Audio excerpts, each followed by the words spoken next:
Ceci est la manne quotidienne, version audio. L'astuce soigneusement préparée pour nous édifier tout au long d'une année. Nous sommes aujourd'hui 27 septembre 2022. Nous considérons rien que la voix de Dieu. Nous sommes le mardi 27. On considère le terme rien que la voix de Dieu. Rien que la voix de Dieu. Prions. Père, nous te remercions. Je te la gloire et l'honneur. Merci encore aujourd'hui que tu nous as donné. Nous prions, Seigneur, ce que tu as pour nous. Aide-nous à l'entendre et surtout donne l'interprétation, la compréhension de ce que tu veux que nous entendons et pratiquer. Merci parce que tu nous as exaucés. Au nom de Jésus, nous avons prié.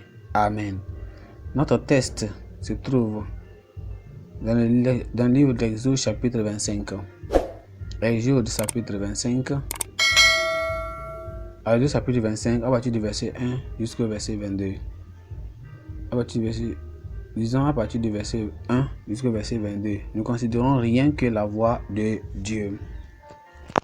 L'Éternel parla à Moïse et dit: Parle aux enfants d'Israël qu'ils m'apportent une offrande, vous la recevrez pour moi de tout homme qui la fera de bon cœur. Voici ce que vous recevez d'eux en offrande: de l'or, de l'argent et de l'airain, d'étoffes teintes en bleu, en pourpre, en cramoisi, le fin lin et du poil de chèvre, des peaux de bélier teintes en rouge et des peaux de dauphin, du bois d'acacia et d'autres, et d'huile pour le chandelier, des aromates pour l'huile d'onction et pour le parfum d'oriférant, des pierres d'onyx et d'autres pierres pour la garniture de l'éphod et du pectoral. Ils me feront un sanctuaire et j'habiterai au milieu d'eux. Vous ferez le tabernacle et tous ses ustensiles d'après le modèle que je vais te montrer. Ils feront une arche de bois d'acacia. Sa longueur se fera de 2 coudées et demi, sa largeur d'une coudée et demie et sa hauteur d'une coudée et demie.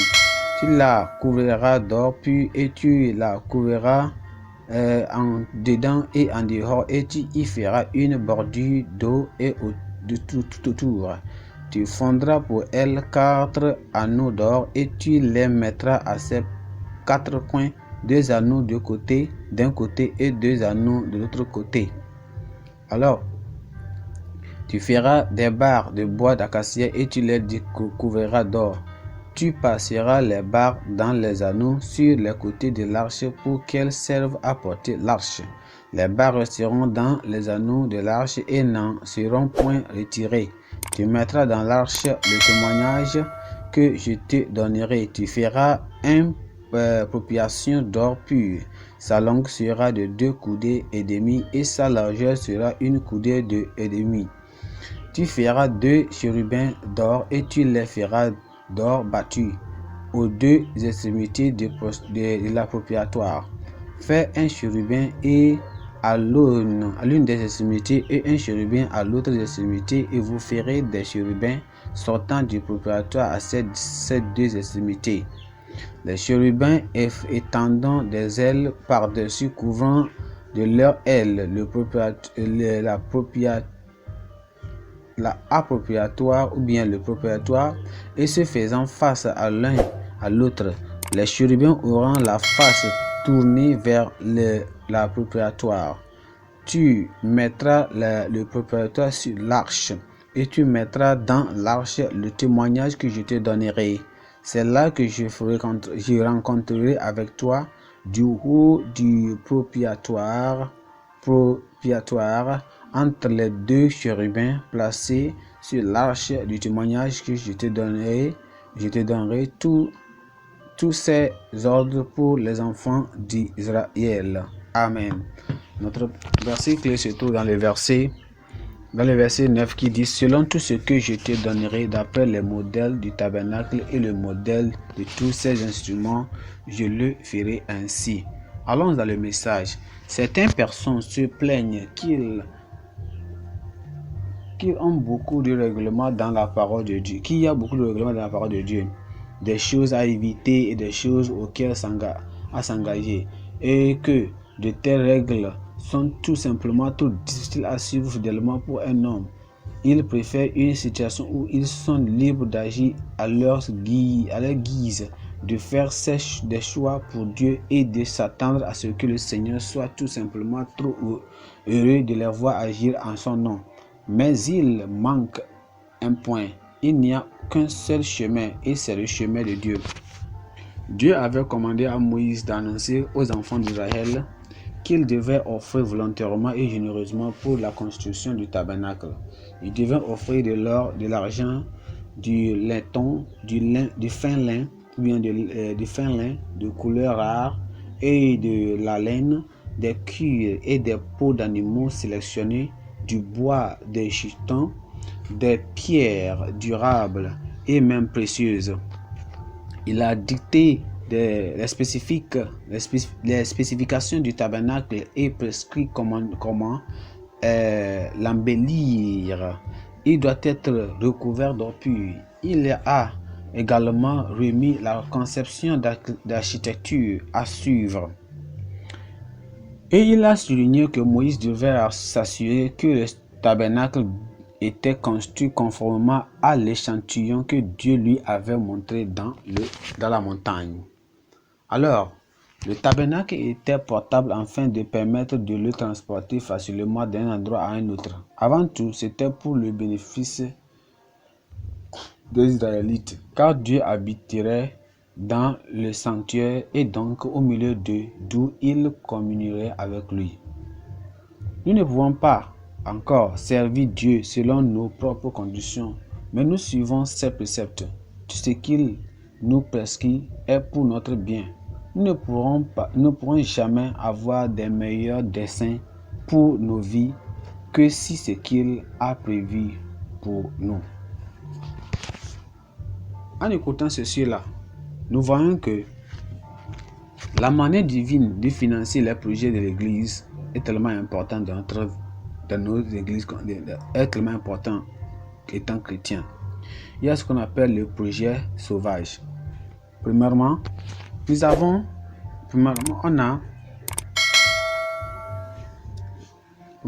il devait construire le sanctuaire de fortune et mobile dans le désert, le verset 8. Même s'il s'agissait d'un pis-aller destiné uniquement au désert, la qualité des matériaux, la beauté des matériaux et la gloire éméritrice de l'édifice doivent toujours convenir à la majesté de Dieu, dans le verset 3, 10 et 11. La conception n'a pas été dictée par les concepteurs égyptiens et la conception structurelle des bâtiments égyptiens n'a pas été adoptée. Ils ont été conduits par l'Esprit pour le concevoir selon le modèle céleste. Deuxièmement, on voit que le but du sanctuaire était que il dit que je means Dieu. Le Dieu qui disait ici, qui parlait ici, Dieu puisse habiter parmi eux. Et ce qui signifie que la présence de Dieu et quand seulement l'acceptabilité ou la louange humaine doit être le motif primordial des projets divins. Dans le verset 8. Et on va observer que Dieu ne leur a pas promis qu'il habiterait dans le sanctuaire, mais plutôt seulement parmi Israël. Voyez, Dieu habite au milieu de son peuple et non dans un bâtiment. Deuxièmement, quelles sont la participation volontaire que l'on peut faire? Nous allons voir que Dieu peut faire. Premièrement, on voit que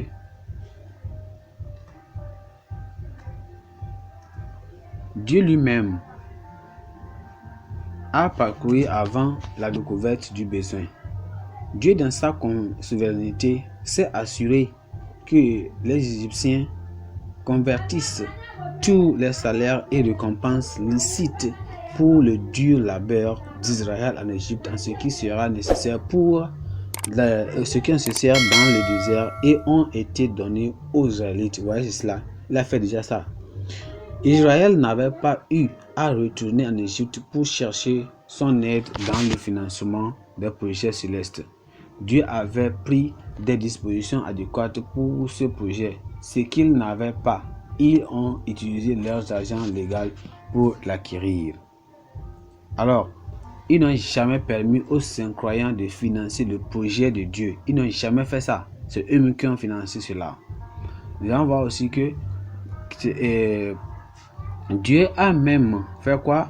Dieu a même insisté sur le fait que même s'il a donné en partie des richesses aux Israélites pour ces projets, cela doit être d'un cœur bien disposé. Aucune contrainte à donner pour l'œuvre de Dieu. Aucune contrainte.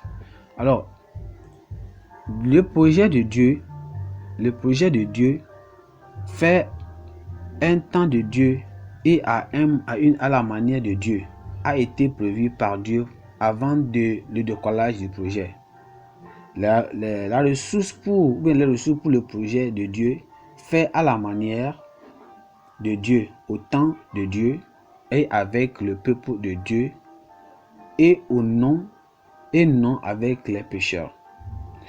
Le projet de Dieu fait au temps de Dieu, à la lumière de Dieu, ne manquera jamais la provision divine. Dieu a légué toute sa richesse nécessaire à ses projets entre les mains de ses enfants et son mode de multiplication de ses bénédictions passe par le don volontaire libéral de ses enfants.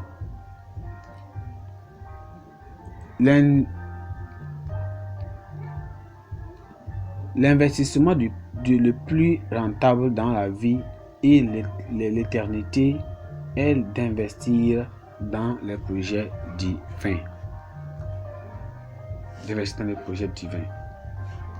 Je peux vous poser cette question. Avez-vous observé que le diable était intelligent en détournant les ressources de Dieu destinées à ses projets dans son propre veau d'or? Assurez-vous de ne pas détourner les ressources divinement données par le projet de Dieu vers autre chose. Tout ce qui est contribué à l'église, c'est pour l'église, non pas pour votre propre désir. Nous allons prier. Père, nous te remercions aujourd'hui pour avoir ouvert nos yeux pour savoir ce moment devant te servir et faire ton travail. Merci Seigneur. Nous demandons Seigneur de nous pardonner là où nous avons fait des choses qui ne nous ont pas aidés. Là où nous avons fait des choses qui a limité nos bénédictions par des excuses de ne pas donner à toi, ou de ne pas te donner, au projet de l'église. Pardonne-nous Seigneur. Nous demandons Seigneur que tu nous donnes un cœur disposé à toujours investir généralement ou bien généreusement dans les projets divins. Nous demandons Seigneur la grâce et le zèle pour investir dans les âmes des hommes. Nous prions Seigneur que tout là, en allant utiliser notre argent pour acheter des tracts, des bouquins, des livres, de la prédication pour prêcher la parole de Dieu, soit en réseaux sociaux, finalement n'importe où, qu'on le fasse au nom de Jésus. Merci Seigneur parce que tu nous as exaucés. Au nom de Jésus, nous avons prié. Amen. Notre pensée du jour dit: l'obéissance nous rapproche de Dieu. L'obéissance nous rapproche de Dieu. Notre lecture biblique se trouve dans le livre d'Ecclésiaste chapitre 1 jusqu'au chapitre 3.